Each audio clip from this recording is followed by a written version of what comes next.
Hello दोस्तों। तो आज हम जो पढ़ने जा रहे हैं वो है हमारा 19 जून 2021 का current affair plus PIB notes. ठीक है, 18 के हमने पढ़ लिए हैं। उसके बाद अब 19 के बाद 20 का संडे था, अब 21 का जो है आज रात में आएगा। ठीक है, तो मतलब बैलेंस हो चुका है पूरा, जो बीच में मिस किया था 2 दिन। उसके अलावा एक 14 जून का और मिसिंग है, वो भी आएगा तो देख लेंगे उसे भी। मैं चाहता हूँ कि कंप्लीट मंथ का जो है मतलब पूरे मंथ का हो, ताकि एंड में जो अगला महीना आएगा जुलाई का, उसके शुरू में जैसे 1-2 दिन लगेगा, एक दिन ही लगेगा, 4-5 घंटे में 2x में करके, और सारी वीडियो अगर आप देख लें तो पूरे मंथ का आपका करंट अफेयर रिवाइज हो जाए। ठीक है, डेली आप अगर इसे दे रहे हैं 20-22 मिनट, 25 मिनट, 30 मिनट, तो अगर मंथ के एंड में आप अगर इसे एक बार पूरे मंथ की देख लेंगे तो आपको पूरा मंथ रिवाइज हो जाएगा। ठीक है, तो उसके अलावा देखिए जो पहला टॉपिक है तो वो है जीएस पेपर 1 से यूनिट आप देख रहे हैं। तो स्वतंत्रता संग्राम, इसके विभिन्न चरण और देश के विभिन्न भागों से इसमें अपना योगदान देने वाले महत्वपूर्ण व्यक्ति और उनका योगदान। तो सबसे पहले झंडा सत्याग्रह। ठीक है, ये जीएस पेपर 1 से है। तो 18 जून को जो है मध्य प्रदेश के जबलपुर में जो ध्वज सत्याग्रह या फिर झंडा सत्याग्रह था, ये कार्यक्रम इसका आयोजन किया गया था। ठीक है, तो झंडा सत्याग्रह है क्या? इसने क्या है, स्वतंत्रता आंदोलन में एक तरह से संजीवनी का कार्य किया था। ठीक है, जो ब्रिटिश सरकार थी उनके चूल्हे हिला दिए थे, मतलब उनको एक तरह से बहुत ज़्यादा प्रभावित किया था इस जो सत्याग्रह था ये। ठीक है, तो इसका जो है 1923 में इसे जो है आयोजन किया गया था। कहाँ पे? जबलपुर और नागपुर। ठीक है, जो कि महाराष्ट्र में है नागपुर। जबलपुर में जो है झंडा फहराने की खबर देश भर में आग की तरह फैल गई, और इसके बाद देश में कई जगहों पर जो है झंडा फहराया गया। ठीक है, तो ये किसके अंतर्गत आता था? तो सविनय अवज्ञा आंदोलन के तहत ही इसे जो है जारी किया गया था। इसके अलावा इसका पर्पज़ क्या था? तो इस जो झंडा, राष्ट्रीयवादी झंडा था, उसको फहराना, जो नागरिक स्वतंत्रता थे उसको प्रतिबंधित करने वाले जितने भी कानून थे उनकी अवहेलना करना या उपेक्षा करना करते हुए राष्ट्रवादी ध्वज फहराना और स्वतंत्रता और अधिकार का प्रदर्शन और ब्रिटिश शासन की वैधता को चुनौती देना। ठीक है, जिसका परिणाम क्या हुआ? तो जितने भी प्रदर्शनकारी थे वो गिरफ्तार कर लिए गए। महात्मा जो गांधी जी थे उनको भी गिरफ्तार किया गया। ठीक है, इससे पूरे भारत में क्या हो गया? आक्रोश फैल गया। उसके अलावा ये जो सारे नेता थे, सरदार वल्लभ भाई पटेल, जमनालाल बजाज, चक्रवर्ती राजगोपालाचारी, डॉक्टर राजेंद्र प्रसाद, विनोबा भावे, इन जैसे जो राष्ट्रीय नेता थे, उन्होंने विद्रोह का आह्वान किया, और इससे क्या हुआ? विभिन्न क्षेत्रों में हजारों लोग द्वारा जो सविनय अवज्ञा था उसमें भाग लेने हेतु नागपुर और मध्य प्रांत के विभिन्न हिस्सों में ये पहुंचे सारे। ठीक है, अंत में क्या हुआ? जो अंग्रेज थे उनके द्वारा सरदार पटेल और जितने भी कांग्रेस के नेता थे उन पर एक समझौता किया गया उनके बीच में। ठीक है, जिसके अंतर्गत जो प्रदर्शनकारी थे वो बिना अवरोध जुलूस निकालने की उनको अनुमति दी गई। ठीक है, तो इससे आपका स्टैटिक भी तैयार होता जाएगा, मतलब न्यूज़ के साथ ये स्टैटिक पार्ट भी देते हैं सारा। तो इसको आप देख, जीएस पेपर 2 से अगला टॉपिक, तो न्यायाधीशों का सुनवाई से इनकार। तो इसके अंतर्गत जो न्यायिक निर्भरता होती है उसको बताया गया है। ठीक है, तो यूनिट क्या है? विभिन्न घटकों के बीच शक्ति का पृथक्करण, विवाद निवारण तंत्र और संस्थान उनके। ठीक है, तो हालिया घटना जो इंदिरा बनर्जी थे पश्चिम बंगाल में, उन्होंने जो चुनाव के बाद जो 2 भाजपा के कार्यकर्ता मारे गए, उन पर जो है एक याचिका पर सुनवाई से खुद को अलग कर लिया। ठीक है, तो पृष्ठभूमि देखते हैं इसकी क्या है। तो इसके अंतर्गत एक याचिका डाली गई। ठीक है, तो उस याचिका में जो सत्तारूढ़ दल है वहाँ पे, प्रतिशोधी सत्तारूढ़ जो दल है जो पावर में है, उसके द्वारा पश्चिम बंगाल में निर्दोष लोगों की जो हत्याएं हैं वो की गई हैं। ठीक है, तो देखिए यहाँ पे हमारे पास ये तो न्यूज़ है। अब इसके अलावा देखिए जो न्यायिक निर्भरता या फिर सुनवाई से इनकार, ये क्या होता है? मतलब न्याय का पार्टिसिपेट ना करना, भागीदारी से इनकार करना, जिसे हम जुडिशियल डिस्क्वालिफिकेशन भी कहते हैं या फिर रिक्यूज़ल ये भी कहा जाता है इसको। जिसके अंतर्गत जो पीठासीन जो न्यायिक अधिकारी है, प्रशासनिक अधिकारी है, वो जो न्यायिक कार्रवाई होता है उसमें भाग लेने से इनकार कर देता है। ठीक है, तो इसके जो है कुछ आधार बेसिस हो सकते हैं क्यों ऐसा वो करता है। तो देखिए सबसे पहले किसी भी जो तर्कशील निष्पक्ष जो पर्यवेक्षक है, ठीक है, जो निष्पक्ष है, अपने जो वो जांच कर रहा है, तो उसके अनुसार जो न्यायाधीश है उसको किसी के प्रति जो है सद्भाव ना रखता हो किसी के प्रति, या किसी के प्रति द्वेषपूर्ण रखता हो, मतलब यहाँ पे पर्सनल व्यक्ति की बात हो रही है। ठीक है, या फिर किसी के प्रति वो न्यायाधीश किसी के प्रति पक्षपाती हो। ठीक है, तो इसका ये मतलब रीज़न बताया जा रहा है क्यों ऐसा होता है, जो न्यायिक निर्भरता या डिस्क्वालिफिकेशन है वो क्यों होता है। ठीक है, इसके अलावा जो न्यायाधीश है उसका मामले में कोई व्यक्तिगत हित हो, ठीक है, या फिर किसी जो जिसके खिलाफ वो मतलब न्यायालय में मामला आया वो उससे क्या रखता हो? संबंध रखता हो। न्यायाधीशों की जो पृष्ठभूमि अथवा अनुभव, जैसे कि न्यायाधीशों के वकील के रूप में किए गए पहले के जो कार्य हो, ठीक है, उनसे मतलब अगर रिलेटेड कुछ काम आ जाए। उसके अलावा मामले में संबंधित तथ्यों अथवा पक्षकारों से व्यक्तिगत तौर पर परिचित हो, ठीक है, पर्सनल लेवल पे जानता हो। वकीलों या गैर वकीलों के साथ एक पक्षीय संवाद हो इसका। न्यायाधीशों के अधिनिर्णय, टिप्पणी या आचरण के अनुसार भी हो सकता है ये, ठीक है। इस संबंध में अगर कानून देखें हम, तो न्यायाधीशों द्वारा जो सुनवाई से इनकार है, ये करने में कोई निश्चित नियम निर्धारित नहीं होता है, ठीक है। इसके अलावा हालांकि जो सुप्रीम कोर्ट और हाई कोर्ट के न्यायाधीश होते हैं वो मतलब जब उनकी मतलब वो कार्य शुरू करते हैं तो वो अपने कर्तव्यों को निभाने का जो है उनका वादा किया जाता है, ठीक है। सर्वोच्च न्यायालय की इसमें टिप्पणी क्या है, तो सर्वोच्च न्यायालय में एक 2015 केस था, supreme court advocate on record association बनाम भारत। इसमें क्या कहा गया कि अगर कहीं पर न्यायाधीश का कोई भी आर्थिक हित प्रतीत होता है, ठीक है, तो वहाँ पे जो पक्षपात होगा उस संबंधी कोई भी जो वास्तविक खतरा, मतलब वहाँ पे ये कहा गया कि कोई भी वास्तविक खतरा या संदेहपूर्ण जो वो होता है, तर्कपूर्ण जो संदेह होता है, उसकी जांच की आवश्यकता नहीं है। मतलब उसे जो है ये कृत्य करते हुए माना जाएगा, ठीक है। यहाँ पे मतलब पढ़ने में थोड़ा सा आपको उल्टा दे रखा है कि कोई भी वास्तविक खतरा या तर्कपूर्ण संदेह, इसकी जांच करने की आवश्यकता नहीं होगी, क्योंकि इसमें जो निर्णय दिया जाएगा वो कहीं ना कहीं पे पक्षपात होता है, ठीक है। उसके अलावा अगला टॉपिक क्या है, तो जीएस पेपर 2 से जनप्रतिनिधित्व अधिनियम की मुख्य विशेषताएं। तो चुनाव परिणामों को किस प्रकार चुनौती दी जाती है, ठीक है। तो जैसा कि आपको पता ही है कि वहाँ पे जो क्या बोलते हैं, मुख्यमंत्री जो ममता बनर्जी है, वो नंदीग्राम से मतलब लड़ते हुए वहाँ से क्या हो गई थी, पराजित हो गई थी, ठीक है। तो उन्होंने वहाँ पे चुनौती देने का निर्णय किया, तो इसके लिए कंडीशन बताई गई है। हमारे लिए न्यूज़ से ज़्यादा इंपॉर्टेंट क्या होता है, जो स्टैटिक पार्ट इसमें दिया होता है, ठीक है। तो इसके अंतर्गत जो है जो ममता बनर्जी है, उन्होंने याचिका में मांग की कि निर्वाचन अधिकारी द्वारा संचालित मतगणना प्रक्रिया में भ्रष्ट आचरण और विसंगतियों के आधार पर जो वो वहाँ के जो अधिकारी हैं, उनके चुनाव को अमान्य घोषित किया जाए, ठीक है। मतलब जो जिनकी ड्यूटी लगती है निर्वाचन में काउंटिंग करने में। निर्वाचन याचिका होती क्या है, चुनावी याचिका। तो ये क्या होता है, एक तरह से जैसे जो वोट, जब मतदाता या उम्मीदवार को चुनाव में बेईमानी या कदाचार होने की आशंका हो, ठीक है, यह चुनावी याचिका उसके लिए उपलब्ध एकमात्र वैधानिक उपाय होती है, ठीक है। ये मतलब एकमात्र हमारे पास जरिया है, हमारे पास नहीं, जो एमएलए होते हैं उनके पास, जो अगर उन्हें लगता है कि वहाँ पे छल कपट कुछ हुआ है तो वो इससे जो है रिपोर्ट कर सकते हैं, एकमात्र वैधानिक उपाय है, ठीक है। उसके अलावा देखिए, जो सबसे पहले ये दायर कहाँ पे की जाती है, तो जिस भी राज्य में हुई हो उसके उच्च न्यायालय में, और 45 दिनों के अंदर, मतलब चुनाव की जब घोषित हो जाए तो उसके 45 दिनों के अंदर उसे जो है ये दायर करनी होती है, ठीक है। उसके बाद नहीं कर सकते। और उसके अलावा जो उसकी जो रिस्पॉन्ड देना होता है, तो वो 6 महीने के अंदर उन्हें मिल जाता है, ठीक है। उच्च न्यायालय को 6 महीने के भीतर चुनावी याचिका से संबंधित मुकदमे को समाप्त करने का प्रयास करने का सुझाव दिया जाता है, पर ये कंपलसरी नहीं होती है, ये कई बार कई वर्षों तक भी चलती रहती है, ठीक है। उसके बाद जनप्रतिनिधित्व अधिनियम की धारा 100 के तहत जो है चुनाव याचिका निम्नलिखित आधारों पर दायर की जा सकती है। तो सबसे पहले धारा 123 है, इसके अंतर्गत तो जो चुनाव हार गया होता है वो मतलब किस बेसिस पे जो है रिपोर्ट दायर कर सकता है। तो एक विस्तृत सूची है जिसमें रिश्वतखोरी, बल प्रयोग या ज़बरदस्ती वोट करवाया गया हो, वोट देने की अपील करना, या धर्म, जाति, समुदाय और भाषा, इसके आधार पर मतदान में भाग नहीं लेने दिया गया हो, ठीक है, आदि ये सब सम्मिलित हैं। उसके अलावा जो जीतने वाला उम्मीदवार होता है उसके नामांकन की जो है गलत तरीके से स्वीकृति दी गई हो, या किसी के नामांकन को गलत तरीके से खारिज किया गया हो, ठीक है। तो ये बेसिस दे रखे हैं।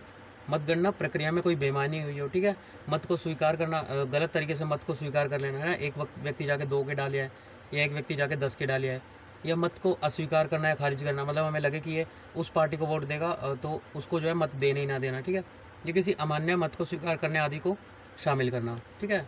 उसके अलावा संविधान अथवा जनप्रतिनिधित्व जो अधिनियम है या इसके प्रावधानों के तहत बनाए गए किसी भी नियम या आदेश का पालन ना करना, ठीक है। ये सब हमारे वो है जिससे हम जो है जो चुनावी आधार है उस पर याचिका दर्ज कर सकते हैं।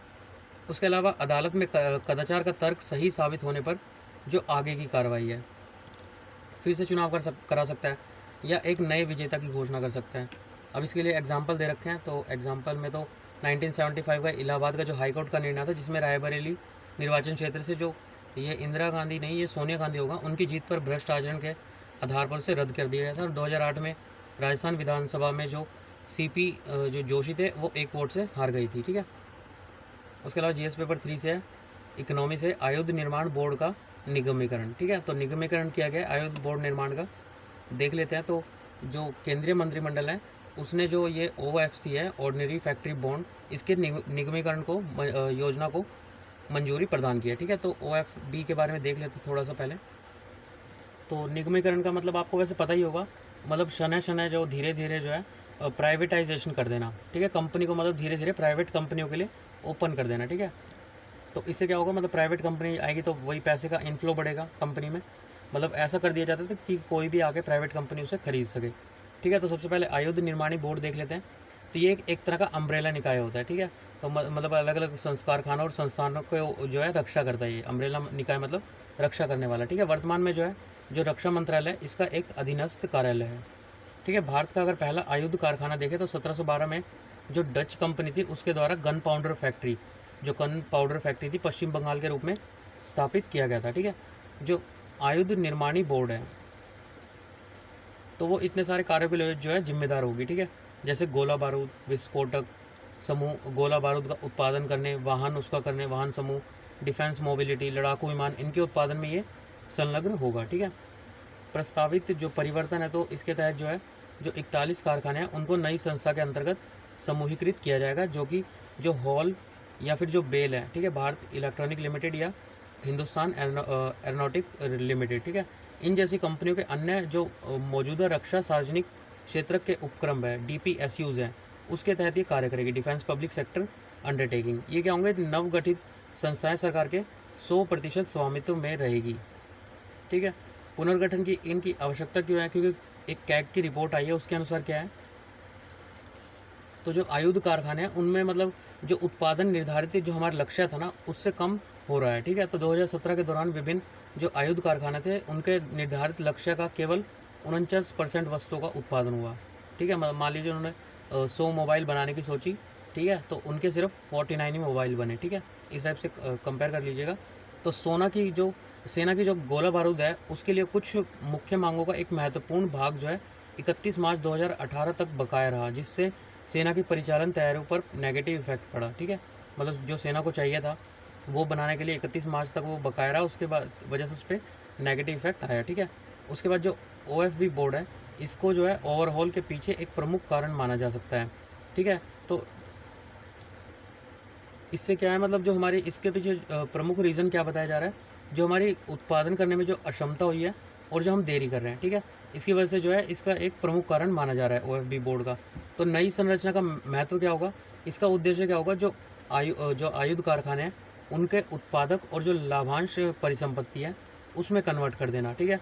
उसके अलावा उसकी उत्पादन श्रृंखला है उसमें उसकी विशेषज्ञता को और गहन बनाना, प्रतिस्पर्धात्मकता को बढ़ावा देना, गुणवत्ता एवं लागत दक्षता में सुधार करना, ठीक है। उसके अलावा देखिए तो ये नई संरचना क्या करेगी, जो अक्षम आपूर्ति श्रृंखला है, ठीक है, अक्षम आपूर्ति श्रृंखला है, इसको ख़त्म करके जो ये बोर्ड होगा इसके मौजूदा तंत्र में विभिन्न कमियों को दूर करेगा, ठीक है, करने में मदद करेगा और इन कंपनियों को प्रतिस्पर्धी बनने और बाजार में नए अवसरों का पता लगाने के लिए प्रोत्साहित करेगा, ठीक है।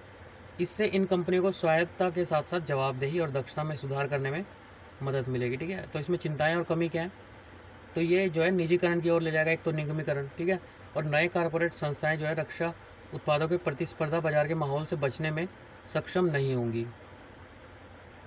तो ये ऐसा क्यों होगा कि वो सक्षम नहीं होगी, क्योंकि वो डायरेक्टली किस पे डिपेंड करेगी, डिमांड एंड सप्लाई पे, ठीक है। तो उसकी वजह से जो है वो कॉम्पिटिटिव मार्केट में जैसे कि आप अगर कुछ खरीदने जा रहे हैं तो जिसका बाज़ार में नाम ज़्यादा होगा तो आप उसी पे जाएंगे डायरेक्ट, है ना। तो इसकी वजह से जो डिमांड एंड सप्लाई है उनके लिए कहीं ना कहीं वो ऋणात्मक में रहेगी, ठीक है। उसके अलावा पुनर्गठन के परिणाम स्वरूप अधिक स्वायत्ता होगी इन कंपनियों पे, ठीक है, फ्रीडम ज़्यादा होगी और निगम पर कम सरकारी जो नियंत्रण होगा, ठीक है, सरकारी नियंत्रण इस पर कम होगा अगर प्राइवेटाइजेशन हो रहा है। साथ ही जो रोजगार के अवसर है वो कम होने का भी डर है, ठीक है। Children and digital dump site report, मतलब जो कूड़ा कचरा ई-वेस्ट है ना, जो दूसरे देशों में जो निम्न आय वाले देशों में जो फेंका जाता है, तो उससे उनकी स्वास्थ्य पे जो नेगेटिव इफेक्ट है उसके बारे में इसमें बताया गया, ठीक है। तो विषय आप देख सकते हैं, पर्यावरण से रिलेटेड है। तो WHO ने जो ये रिपोर्ट है children and digital dump site, इससे एक रिपोर्ट जारी किया है। तो इसके निष्कर्ष क्या है, तो जो निम्न आय मध्यम आय वाले देश हैं उसमें जो ई कचरा है वो डंप स्थलों पर काम करने वाले 18 मिलियन से अधिक बच्चों और किशोरों के स्वास्थ्य को इससे गंभीर खतरा है, ठीक है। तो ज़्यादातर ऐसा करता कौन है, जो उच्च आय वाले देश होते हैं, ठीक है। वो प्रत्येक वर्ष जो है मतलब प्रसंस्करण क्या होता है, प्रोसेस्ड, मतलब उनका जो इसमें जो होता है जो डंप कर देना, इसमें 1000 से ज़्यादा कीमती धातुएं होती है, ठीक है। तो उसको जो है प्रोसेस करते हैं, प्रसंस्कृत करते हैं ताकि उनका दोबारा यूज़ किया जा सके। तो इससे बच्चों और किशोरों की स्वास्थ्य संबंधी जोखिम का सामने आया है, ठीक है। तो अलग अलग देखिए ये सारी धातुएं होती है जो ये ई वेस्ट होता है उसमें मिलती है, जिनका दोबारा से यूज़ किया जाता है। तो इस जो कचरे का प्रसंस्करण है वो निम्न आय वाले देश किया जाता है इनके द्वारा, और इन देशों में जो है उचित सुरक्षा विनिमय नहीं होता है, ठीक है। मतलब निम्न आय वाले हैं तो ये इन चीज़ों पे थोड़ा इनका जो वो होता है विनियमन होता है वो कम होता है, जिससे यह प्रक्रिया और भी खतरनाक बन जाती है, ठीक है। तो छोटे बच्चे होते हैं, उनके हाथ क्या होता है, छोटे होते हैं और वो कुशल होते हैं, तो इसकी वजह से जो है उनसे ये कराया जाता है। उसके अलावा जो लेडीज़ होती है, गर्भवती महिलाएं होती हैं, वो भी इसमें काम करती हैं। तो इन जो विषाक्त पदार्थ है इनके संपर्क में आने से उन्हें भी खतरा होता है, ठीक है। जिससे समय पूर्व जन्म और मृत जन्म की घटनाएं होती है, मतलब समय से पहले जो बच्चा है वो मर जाता है कई बार, ठीक है। तो इस टाइप से जो घटनाएं है वो होती है, ठीक है। तो इन जगहों पर काम करने का खतरनाक प्रभाव ई कचरा डंप साइट के आसपास रहने वाले परिवारों और समुदायों पर भी देखा जाता है। अब विश्व भर में उत्पादित ई कचरे की मात्रा अगर देखें तो 2019 में ये 6 मिलियन टन थी, ठीक है। इसमें तेज़ी से वृद्धि हो रही है। इस ई कचरे का केवल 17.4% जो है वो औपचारिक रूप से पुनर्नवीनीकृत किया जाता है, ठीक है। मतलब जो गवर्नमेंट करती है वो इतना है सिर्फ। इसके बाकी हिस्से को जो है अनौपचारिक श्रमिकों द्वारा अवैध प्रसंस्करण के लिए निम्न या मध्यम आय वाले देशों में डंप कर दिया जाता है, ठीक है। स्मार्टफोन और कंप्यूटर उसकी संख्या में वृद्धि से भी जो है इस ई कचरे की मात्रा में वृद्धि होती जा रही है। अब ई वेस्ट क्या होता है, तो जिसे हम इलेक्ट्रॉनिक वेस्ट भी कहते हैं। तो जो चीज़ें जैसे आपका फ़ोन ख़राब हो गया फेंक देते हैं ना, कंप्यूटर ख़राब हो गया फेंक देते हैं, या किसी को बेच देते हैं, इन फ्यूचर वो मतलब जाते जब तक बिल्कुल जीरो जाते उसकी प्रोडक्टिविटी, तो उसे फेंका जाता है, ठीक है। भारत में ई कचरे का अगर मैनेजमेंट देखें तो इसके लिए जो है 2016 का जो ये नियम था, ई कचरा प्रबंधन नियम, इसके अनुसार किए जाते हैं, ठीक है।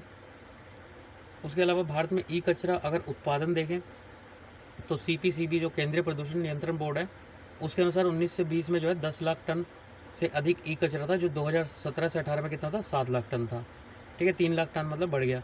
तो इसके लिए ई कचरा निराकरण क्षमता वर्ष 2017 से 18 में 7 पॉइंट निराकरण, मतलब इसको जो हम ई कचरे से जो वेस्ट निकाल लेते हैं, मतलब जो हमारे काम की चीज़ होता है वो निकाल लेते हैं, ठीक है। तो वो जो हमारी क्षमता थी वो 7.82 लाख टन थी, इसमें कोई वृद्धि नहीं की गई है, ठीक है। उसके बाद देखिए प्रीलिम्स फैक्ट है, तो चक्रवाती तूफानों के लिए ओडिशा में समुद्री तट पर मैंग्रोव वन लगाए जाने की योजना, ठीक है। कटीली झाड़ियाँ होती है मैंग्रोव वन, जिससे जो है कुछ हद तक इनको रोका जा सकता है। तो ओडिशा में जो है मैंग्रोव और कैसूरीना, ठीक है, कैसूरीना वृक्ष है, उनको लगाने की जो है योजना बनाई जा रही है। जैसे कि चक्रवात यहाँ से आया था, इनको जो है रोकने के लिए, क्योंकि हमने देखा जो भीतरकनिका राष्ट्रीय उद्यान था, इसकी वजह से जो है जो इसको प्राकृतिक अवरोध के रूप में कार्य किया इसने ओडिशा में जो था, ठीक है। पृष्ठभूमि क्या है, तो मतलब हर साल देखते हो आप ओडिशा में कोई ना कोई आते रहता है, फैनी आ गया, यास आ गया, ठीक है, इस टाइप के जो आते रहते हैं, तो इसकी वजह से काफ़ी वल्नरेबल है ओडिशा। तो यहाँ पर जो है ऐसी झाड़ी लगाने का प्रस्ताव दिया गया है। अब देखिए मैंग्रोव के बारे में, तो मैंग्रोव के बारे में जैसा आपको पता ही होगा कि ये उष्णकटिबंधीय और उपोष्णकटिबंधीय जो है इसके 30 डिग्री जो है मैंग्रोव वन 30 डिग्री ऊपर 30 डिग्री नीचे उत्तर दक्षिण में जो है अक्षांशों में पाए जाते हैं। मैंग्रोव वनों का सर्वाधिक विस्तार भूमध्य रेखा के दोनों और 5 डिग्री अक्षांशों के में पाया जाता है, ठीक है। ये क्या होते हैं, एक तो खारे पानी में उगते हैं, झाड़ी नुमा होते हैं, ठीक है। उसके अलावा ये जो है वृक्ष लवण सहनीय है, मतलब नमक के पानी को ये सह जाते हैं, इसे हेलोफाइट्स भी कहा जाता है, ठीक है। ये कठोर तटीय परिस्थितियों के लिए अनुकूलित होते हैं। इसमें जो है खारे जल में डूबे रहने और उसका जो जड़ होता है वो जड़ तंत्र काफ़ी जटिल होता है, ठीक है, मजबूत होता है, जिसकी वजह से वो रेतनुमा पानी में भी, और जो अवायवीय जो मृदा होती है, मतलब अगर आप रेत को देखें तो उसमें जो हवा के कंटेंट होते हैं वो काफ़ी कम होते हैं, ठीक है। तो ये अवायवीय हवा में भी जो है ऑक्सीजन ले लेते हैं, ठीक है। इनकी जड़ों को श्वसन सूल या न्यूमेटोफोर कहा जाता है, बिना मतलब ऑक्सीजन के भी ये जो है सर्वाइव कर जाते हैं। मैंग्रोव वनों के बीज जो है वृक्षों से गिरने से पहले ही स्वतः अंकुरित हो जाते हैं, मतलब पेड़ों से गिरने से पहले ही वो अंकुरित हो जाते हैं, ठीक है। इसके बाद इसका मतलब एक बार लगा दिए तो वो खुद जो है दोबारा उगने में अपने आप ही वो कर लेंगे, सेल्फ मतलब वो हो जाएंगे, उग जाएंगे। पेड़ गिरने से पहले पेड़ों में ही अंकुरित होने से इस प्रजनन को जो है जरायुजता या फिर विविपैरिटी विद्या कहा जाता है। मैंग्रोव का महत्व क्या है, तो ये क्या कहते हैं, इन वृक्षों की जड़ें जो है जल प्रवाह का नियंत्रण करती है, मतलब जो पानी बहता है जड़ों से उसको रोक लेती है, ठीक है। इसके अलावा ये तटीय किनारों को मजबूत करती हैं, मछलियों के प्रजनन स्थल उपलब्ध कराती हैं, ठीक है। मतलब ये आइडिया इतना लेट किया है मुझे समझ नहीं आया, ठीक है। तो मैंग्रोव वन मानसूनीय ज्वारीय बाढ़ को नियंत्रित करती हैं, तटीय जो निम्न क्षेत्र होते हैं उसमें जल भराव को रोकती है। ये तटीय जो मृदा अपरदन होता है, मृदा जो कटती है, मिट्टी कटती है, उसको रोकती है। उसके अलावा सुनामी तूफान बाढ़ से तटीय भूमि की रक्षा करती है। उसके अलावा पोषक तत्वों के प्राकृतिक पुनर्चक्रण को तीव्र करती है, ठीक है। इसमें कुछ भी समझाने लायक नहीं है, आप डायरेक्ट पढ़ते जाएंगे, आपके दिमाग में आता है, एक छवि बनती जाएगी इसकी, ठीक है। अगर कभी आना आएगा मेंस में तो लिखने के लिए तो आप लिख देंगे, ठीक है। मैंग्रोव अनेक वनस्पतियों, उभयचरों, वन्य जीवों के लिए अनुकूल माहौल उपलब्ध करवाते हैं, ठीक है। विभिन्न प्रकार की मछलियों के प्रजनन, अंडे, सेने, पालन पोषण के लिए एक सुरक्षित और अनुकूल वातावरण प्रदान करते हैं। स्थानीय लोगों की लकड़ी, जलाऊ लकड़ी, औषधीय पौधे और खाद्य वनस्पति की आपूर्ति करते हैं। उसके अलावा ये स्थानीय समुदाय को रोजगार के अवसर भी प्रदान करते हैं। अतिरिक्त जानकारी क्या है, तो जो बंगाल की मुख्यमंत्री ममता बनर्जी ने सुंदरबन में 50 बिलियन मैंग्रोव वन लगाने की घोषणा की है, ठीक है। चक्रवात अम्फान के दौरान हुई वृक्षों के नुकसान की क्षतिपूर्ति हेतु एक मैंग्रोव वृक्षारोपण महाअभियान चलाया गया था। उसके बाद देखिए अगला प्रीलिम फैक्ट क्या है, तो चिकित्सा उपकरणों का भारतीय प्रमाणन प्लस योजना, ठीक है, जिसे ICMED कहा गया। तो ये किसके द्वारा शुरू की गई है, तो quality control of India QCI के द्वारा शुरू की गई है। 2016 में जो चिकित्सा उपकरणों के प्रमाणन के लिए शुरू की गई थी, जो ICMED योजना का एक उन्नत संस्करण है जो अब लॉन्च किया गया। तो ICMED में जो है 13,485 प्लस योजना को गुणवत्ता प्रबंधन प्रणाली के घटकों और उत्पाद संबंधी गुणवत्ता सत्यापन प्रक्रिया को एकीकृत करने के लिए डिज़ाइन किया गया है, ठीक है। मतलब ये दो अलग अलग चीज़ें हैं, गुणवत्ता प्रबंधन प्रणाली के घटक और उत्पाद संबंधी जो गुणवत्ता सत्यापन है, ठीक है। इन दोनों के जो है एकीकृत करने के लिए इसे डिज़ाइन किया गया है। अब देखिए अदन की खाड़ी, तो इसकी लोकेशन पहले मैं आपको दिखा देता हूँ। ये देखिए गल्फ ऑफ अदन, ठीक है। ऊपर इसका यमन है, ये यमन, इथोपिया, सोमालिया ये सोमालिया लैंड ये है, ठीक है। सऊदी अरबिया यहाँ पे, ओमान यहाँ पे, ठीक है। अरेबियन सी यहाँ पे इसके, ठीक है। अभी रेड सी है इधर, और अभी थोड़ा सा पढ़ लेंगे तो ज़्यादा क्लियर हो जाएगा।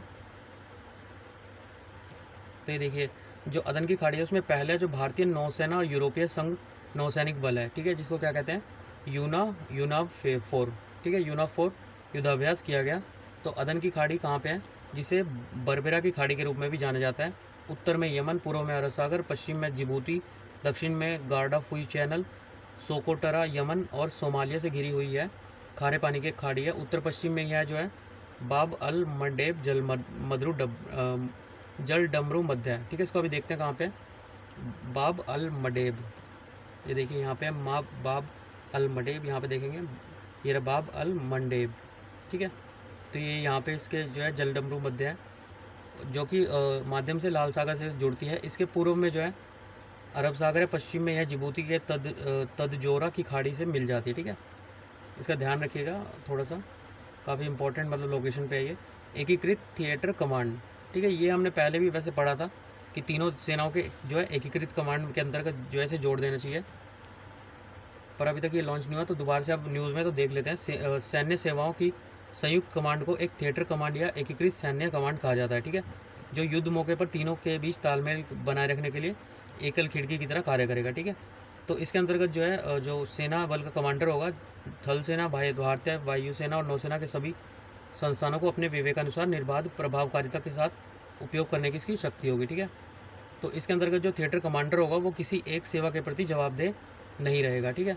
तो इन तीनों जो सेनाएं हैं इनकी एकीकृत और समेकन से संसाधनों की जो डुप्लीकेशन होता है उससे बचा जा सकेगा, ठीक है। किसी सेवा के अंतर्गत उपलब्ध संसाधन अन्य सेवाओं के लिए भी उपलब्ध होंगे, ठीक है। इसकी जो वो थी अनुशंसा वो पहले शेकेतर समिति द्वारा की गई थी।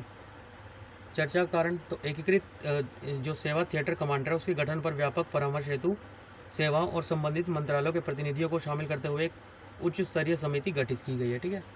तो बस अभी के लिए इतना ही। उसके बाद देखता हूँ रात में अगर 21 का आएगा तो वो भी कर लेंगे, ठीक है। अगर वीडियो पसंद आता है तो आप लाइक सब्सक्राइब कर सकते हैं। And have a good day.